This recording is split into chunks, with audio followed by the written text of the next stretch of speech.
la légende de la grosse Bertha, ou l'erreur entretenue, suivie de nos Berthas régionales. Pourquoi la légende? La méprise a plusieurs causes. Le mot a désigné des pièces d'artillerie différentes selon qu'il a été employé par les Français ou les Allemands. Rien de tel pour entretenir la confusion. On a beaucoup parlé de Bertha à la fin de la Grande Guerre, de mars à août 1918. En France, il désignait dans l'esprit commun un très gros canon allemand qui tirait sur Paris. Théodore Botrel a chanté leur grosse Bertha. Dans notre région, celle de Schwing-Schwignol a été l'objet de milliers de visites. Pour le grand public, il ne faisait aucun doute qu'il s'agissait de la fameuse grosse Bertha. Les nombreuses cartes postales par leur titre Grosse Bertha commentant la vue officialisaient le nom et entretenaient la légende.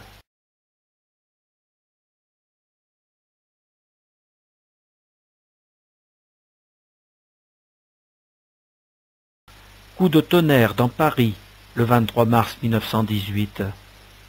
À 7h20, alors que le front est distant de 108 km, une explosion se produit devant le 6 quai de Seine et aucun avion de bombardement n'est en vue. D'autres suivront. 7h40. 8 morts et 16 blessés. 8h05. 8h17. À 14h45, on avait compté 25 explosions. À 16h, les autorités publient un communiqué. Un canon à longue portée tire sur Paris des obus de 240 mm. L'origine du tir vient du saillant de Laon, probablement de la forêt de Saint-Gobain, distante de 113 km. Cela paraît incroyable, si bien qu'un second communiqué est publié, précisant que le front est bien à 113 km et non à 30, comme certains le craignent. Il est vrai que depuis le 21 mars, les Allemands transpercent les lignes anglaises entre Cambrai et Saint-Quentin. Le 23, ils ont déjà avancé de 50 km. Après avoir causé la mort de 256 personnes et blessé 620 autres, le canon s'est tu le 9 août 1918. Le nom Bertha devient alors une appellation générique où l'erreur sera volontairement entretenue. Construction du canon à longue portée. Il importe de frapper le monde sur l'expertise technique allemande. Dès 1916, ces groupes ont étudié un projet de canon tirant à 100 km. Projet qui sera porté à 120 9 mois plus tard. Les travaux sont dirigés par le professeur Fritz Rausenberger, 1868-1926. Le canon de 34 mètres de long sera un assemblage de tubes aubanés afin de conserver à l'ensemble sa rigidité. Pour le tube, on utilise un canon de marine de 380 mm, un SKL 45, dans lequel on introduit un tube de calibre 210 qui dépasse à l'avant, et l'on ajoute une volée de 6 mètres. Le canon fait alors 34 mètres de long. Le tube intérieur aura son âme rayée, la volée sera lisse.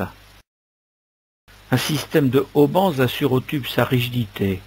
Le montage sera effectué sur place par une grue de levage circulant sur 2 voies ferrées parallèles.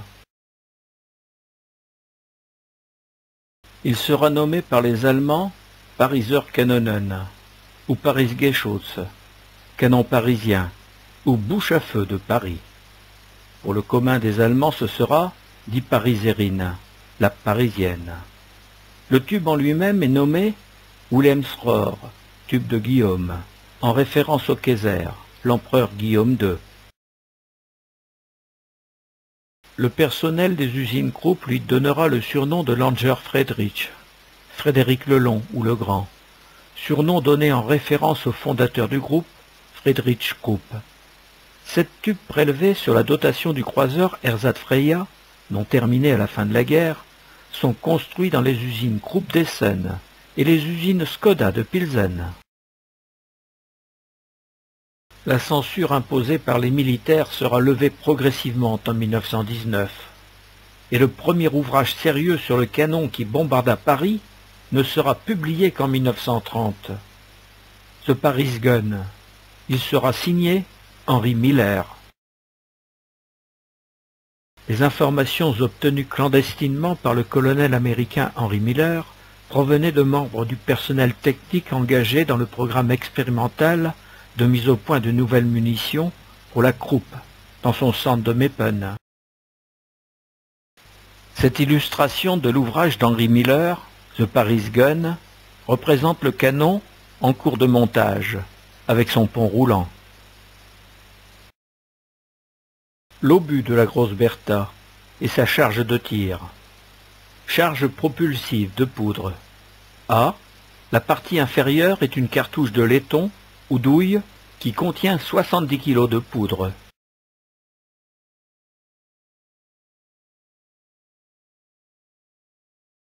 B. La charge intermédiaire en renferme 75 kg dans une gargousse de soie. C. La charge supérieure d'ajustement d'environ 50 kg est augmentée ou réduite en fonction de la portée, de la température et aussi en fonction de l'usure du canon. D.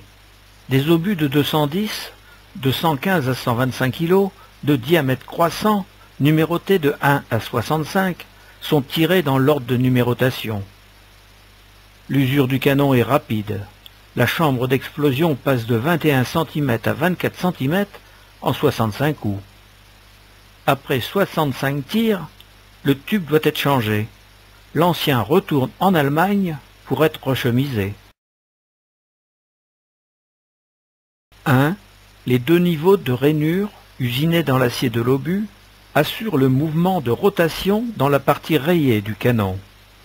2. Les deux bacs de cuivre striés mobiles se décalent d'une demi-dent lors de la transition de la partie rayée à la partie lisse de la volée, ce qui interdit alors toute fuite de gaz vers l'avant. Prouesse technologique qui a nécessité beaucoup d'essais. L'obus sera chargé de 8 à 10 kg d'explosifs. Trajet balistique de l'obus.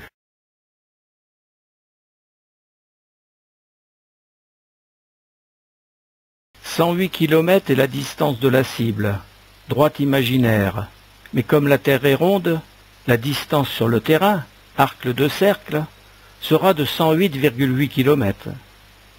En vol, l'obus parcourra 140 km. L'air étant raréfié dans la stratosphère, les forces de frottement seront beaucoup plus faibles, et la portée de l'obus, effet recherché, sera donc plus grande. Il importe que l'obus atteigne la stratosphère rapidement. L'angle de tir sera fixe, 55 degrés. L'obus tiré atteint 40 km à l'apogée de sa trajectoire. Ce fut longtemps le record d'altitude atteint par un objet lancé par l'homme, jusqu'à l'invention de la fusée V2, lors de la Seconde Guerre mondiale. C'est le centre de Paris qui est visé.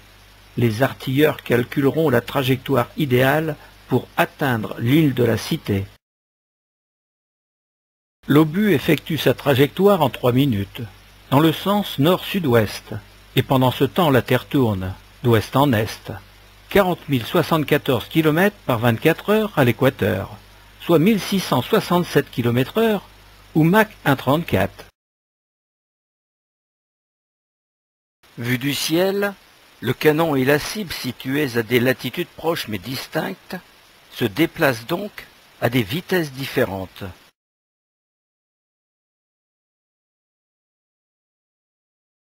L'an, départ, situé à 49,56 ° latitude nord, parcourt pendant ces 3 minutes moins de chemin ouest-est que Paris arrivée, situé à 48,51 ° latitude nord.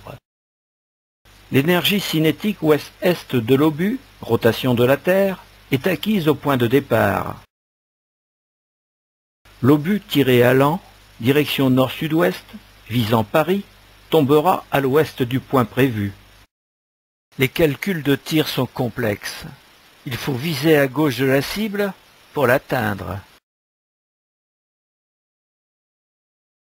Les rayures hélicoïdales du canon, si elles stabilisent la trajectoire et augmentent la portée de l'obus, induisent aussi un effet déviant, l'effet Magnus, balle liftée au tennis.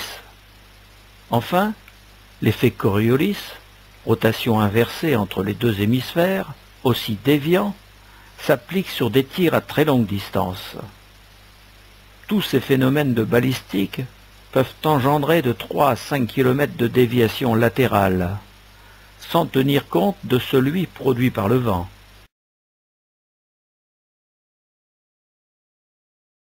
À cela s'ajoutent beaucoup de paramètres difficilement maîtrisables, température et humidité de l'air, pression atmosphérique, qualité de la poudre, usure du canon et beaucoup d'autres, qui nuisent à la précision en portée du tir. Et puis chaque tir provoque une oscillation et une vibration importante du tube. Il faudra patienter plusieurs minutes avant de recharger le prochain projectile. La dispersion des impacts des obus dans la capitale et sa banlieue est importante. Les Allemands en sont conscients. À défaut de destruction massive, c'est l'effet psychologique sur la population qui est recherché. Voici quelques vues de la Bertha lors des essais sur un champ de tir en Allemagne.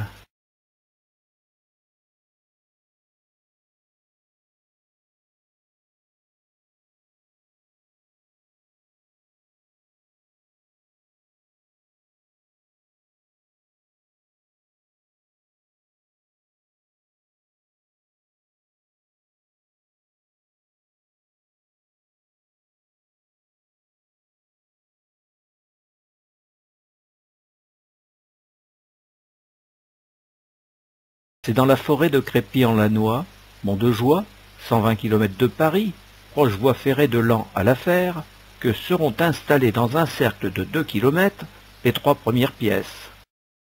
2 canons seront installés sur une plateforme de caisson métallique Eisenbahn. Le 3e aura son socle en béton, Betonschieß Gerüst. 23 mars 1918, 7h15. Le premier obus sur Paris est tiré depuis la position 15 de Crépy-en-Lannoy. Vers 8 heures, la pièce de la position 16 entre à son tour en action. À 13 heures, l'empereur Guillaume II assiste au tir. Après des arrêts sporadiques, incident de tir, explosion d'un canon, changement de tube, les 3 pièces, position 15, 16, 18, tirèrent 185 coups entre le 23 mars et le 1er mai 1918. 2. Beaumont-en-Benne, 8 km au sud-est de Ham, bois de Corbie, position 25. Le front allemand s'avançant, un nouveau canon plus gros de calibre 240 mm est installé sur affût bétonné à 109 km de Paris. Il sera actif du 27 mai au 11 juin. Après avoir tiré 104 obus, le canon sera démonté et avancé à 91 km de Paris. 3. Fère-en-Tardenois, bois de Bruyères, position 32, 10 km au nord de Château-Thierry. Le 15 juillet, il rentre en action pendant 2 jours, et après avoir tiré 14 coups, il est renvoyé à Beaumont-en-Benne, car menacé par la contre-offensive française. 4. Beaumont-en-Benne, bois de Corbie. Du 5 au 9 août, il tirera encore 64 obus avant d'être définitivement retiré devant l'avance des Alliés.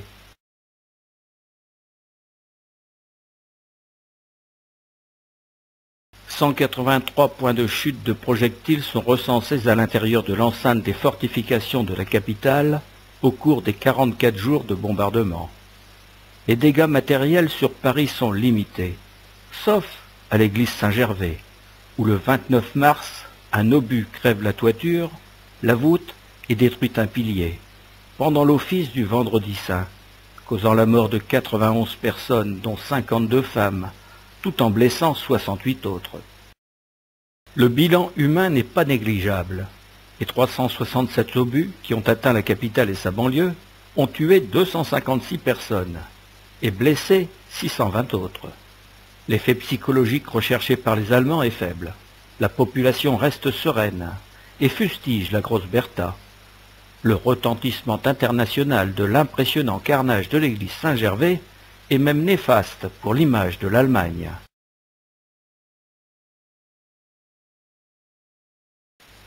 Pourquoi ce nom, Bertha? En 1912, un prototype d'obusier démontable de 420 mm et de 170 tonnes est construit par les Allemands. Sa dénomination technique sera 42 cm Kurzmarine Canon 12 ou Gamma Mörser. Cette pièce, de par sa masse, ne pouvait être transportée que par voie ferrée, en pièces détachées, et nécessitait la construction d'une plateforme en béton pour son action. Il lançait des obus de 1150 kg chargés de 144 kg d'explosifs pour une portée maximum de 14,5 km. En 1914, le M42 lui succède. Il sera officiellement nommé 42 cm Kurzmarine Canon 14, M. Gerhardt, ou M42. Avec un affût allégé monté sur roue pour une meilleure manœuvrabilité, son poids est ramené à 80 tonnes. Pour les déplacements importants, l'obusier était démonté et transporté sur 4 voitures tirées par des tracteurs agricoles, puis remonté avec une grue spéciale à proximité du front. La portée du canon est moindre, 9,5 km avec des obus de 800 kg et 12,5 km avec des obus de 400 kg.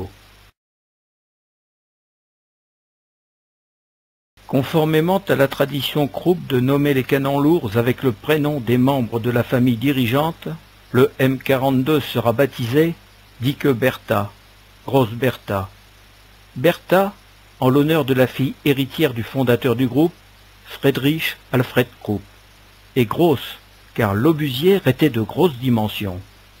Il est également surnommé Fleischige Bertha, Bertha l'assidue par les artilleurs. La grosse Bertha entre en service le 12 août 1914, lors du siège de Liège. Le 15 août, tous les forts sont détruits, et les Bertha continuent alors leur œuvre contre les forteresses de Namur, Anvers, Maubeuge, Verdun, Ypres, et les défenses russes du Danube. Voici quelques vues de la vraie Bertha.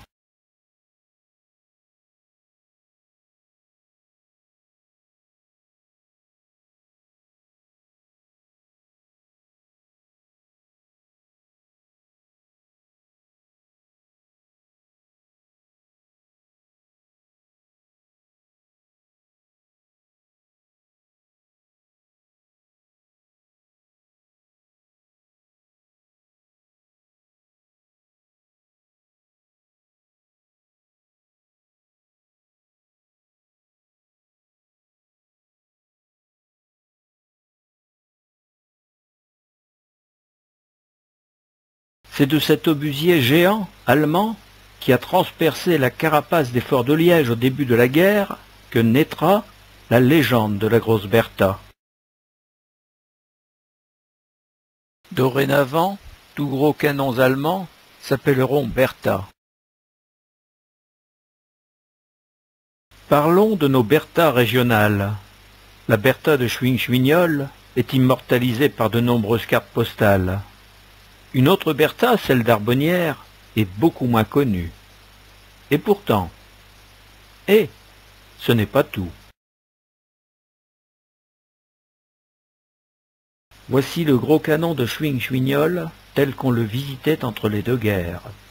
Cette grosse Bertha, comme on la nommait à l'époque, est un canon de marine.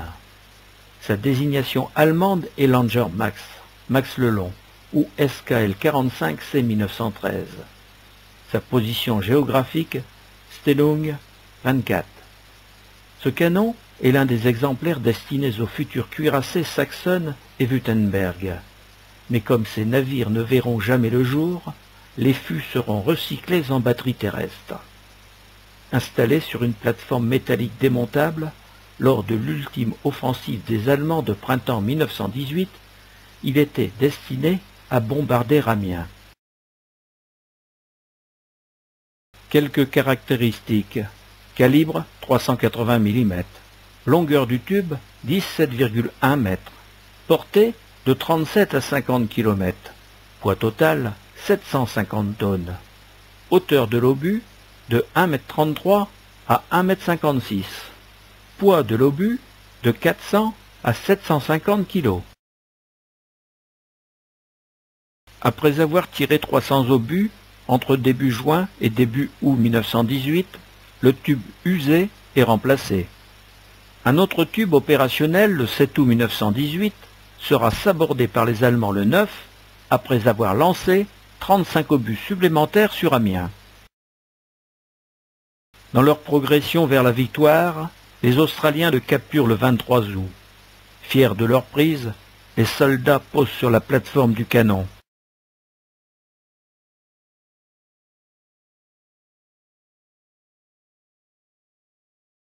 D'autres jaugent la dimension impressionnante de sa douille d'obus.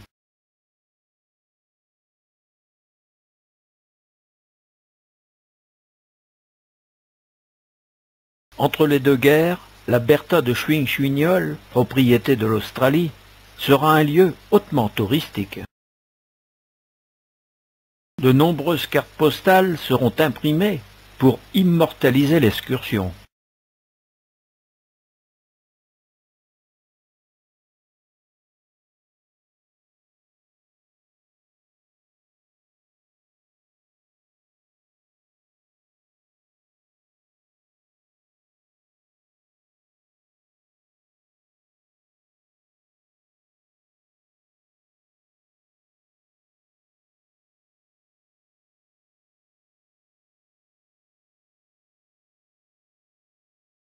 Comme on le remarque particulièrement sur cette photographie de l'entre-deux-guerres, les stries radiales sont visibles à la sortie de la bouche à feu.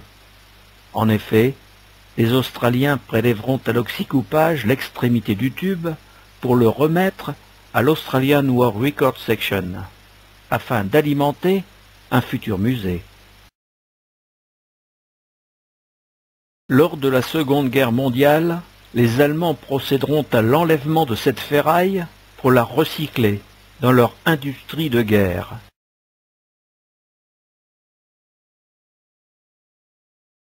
Adieu, Bertha.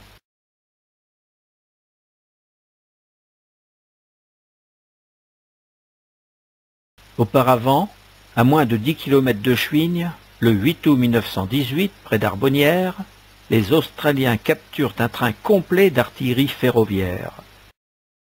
Le canon de 280 mm, désigné 28 SKL-40 Bruno, lui aussi conçu pour la marine, sera nommé plus tard canon d'Amiens. Trophée de guerre, il sera exposé à Canberra, en Australie, à l'Australian War Memorial. En référence à son grand frère de Schwing, ce canon 28 cm SKL-40 Bruno sera parfois appelé Little Bertha. Expertisée puis démontée, la plateforme ferroviaire disparaît. Son fût imposant trône maintenant dans les jardins du musée.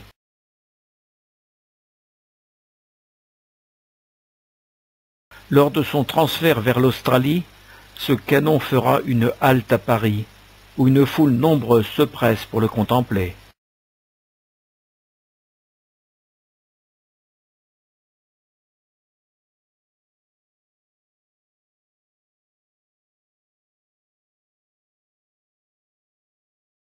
Autre Bertha régionale, Épeuy-Villers-Guilin. Position 10, novembre 1916. Ce canon prototype, conique Ruippold, mis en œuvre sur une nouvelle plateforme métallique, a été réalisé par tubage d'un SKL 45 38 cm en 35 cm et installé à la ferme Vosselette en novembre 1916. d'où 245 coups furent tirés jusqu'à son repli en février 1917. Les tirs seront dirigés sur Ginchy, Albert, Combles. Quéant, position 12, décembre 1916. Ce canon expérimental sur plateforme métallique, conique auguste, de 35,5 cm, SKL 52,5, n'est opérationnel que de décembre 1916 à février 1917, car le repli stratégique sur la ligne Hindenburg de mars 1917 implique son transfert à Sancourt, 15 km à l'est de Quéant, près des Pinois. Il bombardera Albert, Bray-sur-Somme, Doullens. Sancourt, position 13, avril 1917. Il aura les mêmes cibles. Albert, Bray-sur-Somme, Doullens. Ce canon, en cours de montage à l'automne 1916, se trouve sur la commune de Buire-Courcelles, au hameau de Brûle. C'est un 24 cm SKL 40, Théodore Carl. Ces tirs seront dirigés sur le front de la bataille de la Somme. Sans plus de précision, en mai 1918, à Avesnes-les-Bas-Pommes, position 26, un 38 cm SKL 45 conduira ses tirs sur Doullens.